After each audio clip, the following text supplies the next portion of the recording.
हमने जो तीनों म्यूचुअल फंड लिए हुए हैं, वो हमने डायरेक्ट म्यूचुअल फंड लिए हैं। तो जो पहला है वो मोतीलाल ओसवाल का मिड कैप है, दूसरा एसबीआई का मैग्नम।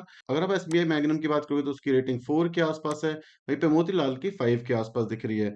हमने 5 साल का यहाँ पे चार्ट सेलेक्ट करा हुआ है और उसी के साथ-साथ आप देखोगे जो ये ग्रीन लाइन है, ये मोतीलाल ओसवाल की दिख रही है, पर्पल लाइन एसबीआई की और येलो लाइन हमारी बेंचमार्क की होने वाली है।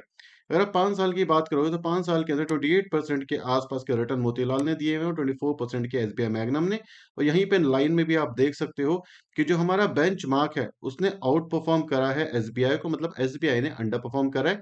लेकिन यहाँ पे कंसिस्टेंसी आपको 5 साल के अंदर मोतीलाल ओसवाल में देखने को मिल रही है। अगर हम 3 साल की बात करेंगे तो 3 साल के अंदर आपको देखने को मिलेगा 35% के सीएजीआर से मोतीलाल ओसवाल मिड कैप ने दिए, 24% के सीएजीआर से दिया हुआ एसबीआई ने। तो यहाँ पर भी आप आसानी से देख सकते हो जो हमारा मोतीलाल ओसवाल का मिड कैप है वो आउट परफॉर्म कर रहा है इन दोनों म्यूचुअल फंड को, अपने बेंचमार्क को तो आउट परफॉर्म कर ही रहा है। वहीं पे जो एसबीआई है उसने 3 साल के अंदर भी अंडर परफॉर्मेंस दिखाई है। लेकिन वहीं पे अगर हम बात करें लास्ट 1 साल की, तो यहाँ पे कंसिस्टेंसी के साथ आपको अंडर परफॉर्म दिखा करता हुआ दिखाई दे रहा है एसबीआई का magnum mid cap mutual fund. लेकिन वहीं पे जो हमारा बेंचमार्क है उसने आउट परफॉर्म करा है इस समय पे दोनों के दोनों म्यूचुअल फंड को, मतलब इस समय पे थोड़े से अंडर परफॉर्मेंस के साथ आपको मोतीलाल भी देखने को मिल रहा है, क्योंकि 1 साल के अंदर जो इंडेक्स है उसने दिए 56% के रिटर्न और वहीं पे जो हमारा मोतीलाल ओसवाल का मिड कैप म्यूचुअल फंड है उसने हमें दिए करीब-करीब 54% का रिटर्न। अब काफ़ी सारे लोगों को रोलिंग रिटर्न्स देखना पसंद आता है और रोलिंग रिटर्न्स काफ़ी सारी चीज़ें हमें बताता भी है कि कौन से टाइम पीरियड में कितने रिटर्न कौन से म्यूचुअल फंड ने दिए हैं। तो यहाँ पे भी आप पहला वाला देख सकते हो मोतीलाल का, दूसरा है हमारा एसबीआई मैग्नम का और यहाँ पे आपको 10 साल से लेकर के 7 साल, 5 साल, 1 महीने तक के रिटर्न्स हमने रोलिंग रिटर्न्स के फॉर्मेट में दिखा दिए हैं। मेजॉरिटी ऑफ द केसेस के अंदर अगर आप देखोगे तो हमारा जो मोतीलाल ओसवाल का मिड कैप है वो हमें आउट परफॉर्म करता हुआ दिखता है। वहीं पे जो हमारा एसबीआई मैग्नम है उसने भी बेंचमार्क को काफ़ी लंबे समय तक आउट परफॉर्म करा है, लेकिन लास्ट कुछ टाइम से अंडर परफॉर्मेंस दिखा रहा है। और वहीं पे अगर आप मोतीलाल ओसवाल से बात करोगे तो ऑलमोस्ट टाइम के अंदर मोतीलाल ओसवाल ने बीट ही करा है एसबीआई मैग्नम म्यूचुअल फंड को। अब अगर कुछ बात कर लें हम फंड डिटेल्स की, तो जो दोनों के दोनों म्यूचुअल फंड है एसबीआई और मोतीलाल के, वेरी हाई रिस्क है बिकॉज़ ये टोटली इक्विटी म्यूचुअल फंड है। स्टॉक मार्केट वैसे भी काफ़ी ज़्यादा हाई रिस्क के साथ आती है। मिनिमम इन्वेस्टमेंट ₹500 के आसपास का है, वहीं पे जो हमारा एक्सपेंस रेशियो है वो भी ऑलमोस्ट सिमिलर के आसपास है। इवन एसबीआई मैग्नम थोड़ा-सा एक्सपेंसिव ही है। एनएवी हमें जानने की ज़रूरत है नहीं, तो इसको इग्नोर कर सकते हो। ये जो दोनों फंड हैं, जो मोतीलाल का फंड है वो शुरू हुआ था 2014 के अंदर और वहीं पे 1 जन 2013 के अंदर एसबीआई मैग्नम का मिड कैप शुरू हुआ था। फंड साइज़ की बात करें, मतलब एयूएम की, तो आप देख सकते हो करीब-करीब 8,000 करोड़ के आसपास का एयूएम मोतीलाल का दिख रहा है और वहीं पे 15,000, मतलब मोटे-मोटे तौर पे 16,000 का एयूएम आपको एसबीआई मैग्नम का देखने को मिल रहा है। वहीं पे अगर आप फ्लेक्सिबिलिटी की बात करोगे, मतलब अगर एग्जिट लोड आपको नहीं देना, सिर्फ़ और सिर्फ़ अगर आपने 15 दिन भी इन्वेस्ट करा मोतीलाल ओसवाल के अंदर, तो आपको एग्जिट लोड नहीं देना पड़ेगा। और वहीं पे अगर आपने 1 साल से कम इन्वेस्ट करा, तो आपको एग्जिट लोड देना पड़ेगा एसबीआई मैग्नम म्यूचुअल फंड के अंदर। तो फ्लेक्सिबिलिटी की बात करें तो यहाँ पे एक मेजर बेनिफिट आपको मोतीलाल के साथ देखने को मिल रहा है। उसी के साथ-साथ जो रिटर्न है वो भी मोतीलाल के अभी तक काफ़ी ज़्यादा आउटस्टैंडिंग हमें देखने को मिल रहे हैं, तो ये काफ़ी प्लस पॉइंट है। वहीं पे अगर हम प्रो एंड कॉन्स की बात करें कि भाई कौन-सा म्यूचुअल फंड क्या प्रो लेकर के आता है, तो जो मोतीलाल है वो 1 साल, 5 साल और 10 साल में हमेशा अपनी कैटेगरी को बीट करता है, जो कि एक बहुत अच्छी बात है। वहीं पे जो हमारा एसबीआई है उसने सिर्फ 3 साल, 5 साल और 10 साल में किया है, मतलब अभी लास्ट कुछ टाइम से एसबीआई के अंदर थोड़ी-सी प्रॉब्लम देखने को मिल रही है। एक्सपेंस रेशियो दोनों के दोनों जो म्यूचुअल फंड है उनके ऑलमोस्ट लो के आसपास है, 1% से कम है, तो चलेगा, ऐसा कोई दिक्कत वाली बात नहीं है। वहीं पे अगर आप अल्फा की बात करोगे तो अल्फा है वो 2.63 का है एसबीआई मैग्नम का, तो वहीं पे जो मोतीलाल है उसका जो अल्फा है वो 9 के आसपास है। तो अल्फा के लेवल पे, मतलब ग्रोथ के लेवल पे आपको मोतीलाल जीतने को मिल ही रहा है कि मतलब मार्केट अगर 10% बढ़ती है तो ये करीब-करीब 15 से 19% तक बढ़ता हुआ दिखता है। इसका मतलब बीट करता है हमेशा मार्केट को, जो एक बहुत अच्छी बात है। वहीं पे कॉन्स की बात करें तो यहाँ पे कोई भी कॉन आपको मोतीलाल में देखने को नहीं मिल रहा, लेकिन हाँ, एवरेज से अंडर रिटर्न आपको देता हुआ मिला एसबीआई, तो एक छोटा-सा कॉन एसबीआई के साथ आ चुका है। कंसंट्रेशन की बात करें तो टॉप 5 कंपनी के अंदर 43% के आसपास कंसंट्रेशन आपको मोतीलाल का दिख रहा है और 17% का कंसंट्रेशन आपको एसबीआई का दिख रहा है, जो कि इतना कुछ खास है नहीं कैटेगरी वाइज जाए तो। टॉप 20 स्टॉक्स के अंदर 91% होल्डिंग, मतलब एक्स्ट्रा ऑर्डिनरी कंसंट्रेशन, ये बहुत अच्छी बात है, जो कि हमें मोतीलाल का दिख रहा है और 50% के आसपास एसबीआई मैग्नम का दिख रहा है। पीई की बात करोगे तो दोनों के दोनों जो पीई हैं काफ़ी ज़्यादा हाई हैं बिकॉज़ ये जो म्यूचुअल फंड है, ये ग्रोथ म्यूचुअल फंड है, तो पीई इनके थोड़े-से हाई होते ही हैं। वहीं पे अगर हम पीबी की बात करें तो ऑलमोस्ट सिमिलर, कोई दिक्कत नहीं है। टर्नओवर रेशियो मतलब कितनी तेज़ी से इनका पोर्टफोलियो चेंज होता है, वो भी ऑलमोस्ट सिमिलर है, तो ऐसा कोई इश्यू नहीं है। इक्विटी के अंदर भी दोनों के दोनों म्यूचुअल फंड ने ऑलमोस्ट सिमिलर लेवल का ही पैसा इन्वेस्ट करा हुआ है और कैश दोनों के दोनों म्यूचुअल फंड के पास काफ़ी अच्छा है। इससे एक चीज़ पता चलती है कि अगर इन्हें अपॉर्च्युनिटी मिलेगी तो इनके पास इतना कैश है कि वो अपॉर्च्युनिटी को ग्रैब कर पाएँ, मतलब मार्केट गिरती है तो डिप में बाय कर सकते हैं। वहीं पे किसी भी रीज़न की वजह से अगर इसके इन्वेस्टर्स को पैसे की ज़रूरत हो तो ये दोनों के दोनों म्यूचुअल फंड आसानी से पैसा दे सकते हैं बिकॉज़ कैश है। इनको स्टॉक बेचने की ज़रूरत नहीं पड़ेगी पैसा देने के लिए।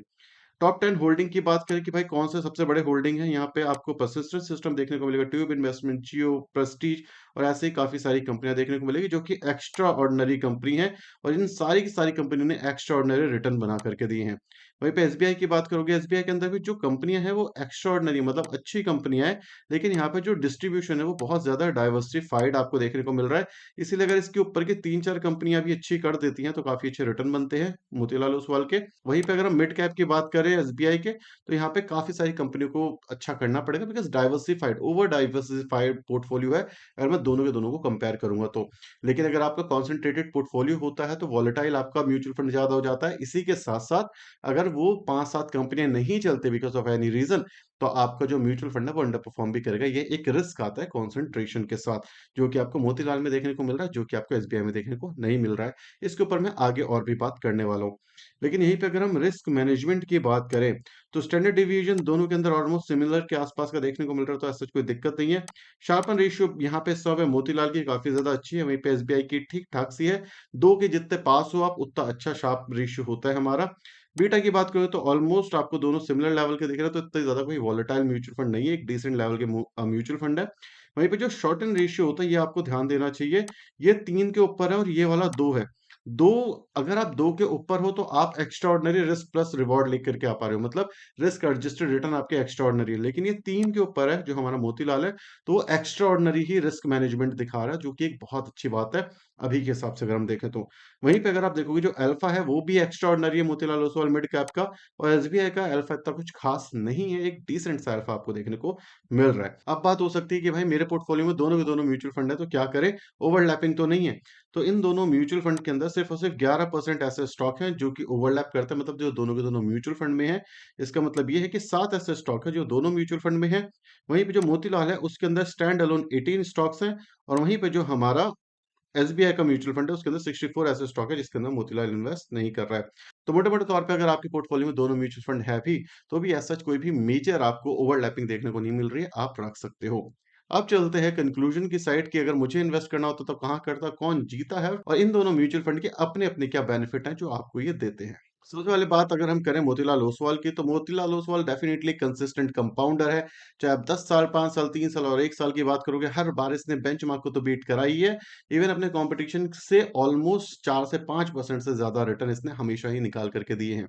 सेकंड बेनिफिट इसके साथ आता है कंसंट्रेशन, क्योंकि जो पोर्टफोलियो कंसंट्रेशन है इनका, ये बहुत ज़्यादा अच्छी बात है बिकॉज़ स्टार्टिंग की 7 से 10 कंपनियों के अंदर ही इन्होंने 24 से 25% पैसा लगा दिया। इसका ये मतलब है ट्रस्ट इनको काफ़ी ज़्यादा है उन कंपनियों के अंदर, और जो कंपनियाँ इन्होंने ली भी हैं, वो फंडामेंटली स्ट्रांग भी काफ़ी ज़्यादा आपको देखने को मिल रही है। थर्ड बेनिफिट आपको यहाँ पे ये देखने को मिलेगा कि जो मोतीलाल का मिड कैप म्यूचुअल फंड है स्पेशली, वो अल्फा इतना ज़्यादा जनरेट करके ला पा रहा है जो कि एसबीआई उसके आस-पास भी नहीं है। मोतीलाल का मिड कैप जो म्यूचुअल फंड है वो 10 का अल्फा लेके आता है, वहीं पे एसबीआई जो है वो 2 का अल्फा या ढाई का अल्फा लेके आती है, जो कि इतना ज़्यादा नहीं है।